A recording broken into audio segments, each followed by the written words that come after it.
ஆண்டவராகிய இயேசு கிறிஸ்துவின் இனிய நாமத்தில் உங்கள் அனைவருக்கும் வாழ்த்துக்களை வணக்கத்தையும் தெரிவித்துக் கொள்கிறேன். இந்த நாளிலும் வேதாகம தேர்ந்தெடுக்கிற என்ற பகுதியிலே நாம் சிந்திக்கின்ற பகுதி வேதாகமும் நமக்கு கிடைத்த வழிகள்.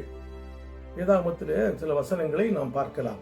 எப்படி நமக்கு வேதாகமம் கிடைத்தது? முதலாவது, கர்த்தரின் வார்த்தைகளை கேட்டு மோசே எழுதினான். இது யாத்ராகமம் 19 அதிகாரம் வசனம் 3-7 வரையும், யோவான் 1 அதிகாரம் 17 வசனத்தையும் பார்க்கலாம்.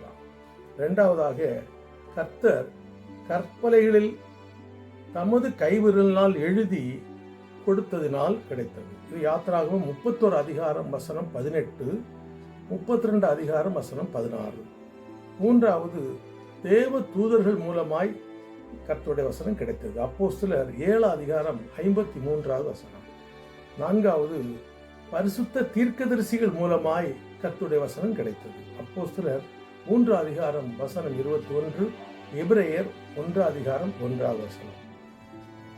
ஐந்தாவது, சொப்பனங்கள் மூலமாய் கர்த்தருடைய வசனம் கிடைத்திருக்கிறது. என்னாகும் 12 அதிகாரம் 6 வசனமும், யோபு 33 அதிகாரம் 16 வசனமும் சொல்கிறது. ஆறாவது, இயேசு கிறிஸ்துவின் மூலமாய் கர்த்தருடைய வசனம் கிடைத்திருக்கிறது. மத்தேயு 5 அதிகாரம் 6 அதிகாரம் 7 அதிகாரம், இன்னும் வெளிப்படுத்தின விசேஷம் 1 அதிகாரம் 1 வசனம். ஏழாவது, தேவ ஆவியினால் கிடைத்திருக்கிறது. 2 தீமோத்தேயு 3 அதிகாரம் 16.